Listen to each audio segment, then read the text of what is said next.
Contestant को stage पर invite करना चाहती हूँ। आपकी भरपूर तालियों में प्लीज। के मामलात में जरूरी करानी है, किरदार साजी इंतहाई जरूरी है। इस सिलसिले में आपने कुरान पाक का तर्जुमा इनको सिखाना है बच्चों को, ताकि आगे जाकर एक अच्छा मुसलमान साबित हो सके। एक अच्छा मुसलमान जो है वो एक अच्छा पाकिस्तानी साबित हो सकता है। अगर मुसलमान अच्छा नहीं है तो फिर वो पाकिस्तानी अच्छा नहीं बन सकता है। तो आपके कंधों पर इस मुल्क की बात दौर है, तो आप मेहनत करें, कोशिश करें।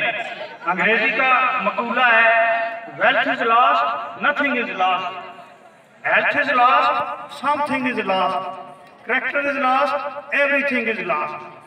तो इसी तकरीर के हवाले से मैं 1000 रुपया नबील साहब के हवाले करता हूँ, ताकि वो इन बच्चों को मेरी तरफ से इनाम दें।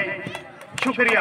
इन्हीं अल्फाज के साथ मैं अपनी तकरीर को ख़त्म करता हूँ। अल्लाह पाक इस अदारे को कामयाबों का उमरान करता रहे और बच्चियाँ और बच्चे फलते फूलते रहें, पढ़ते रहें। आमीन। अस्सलाम वालेकुम।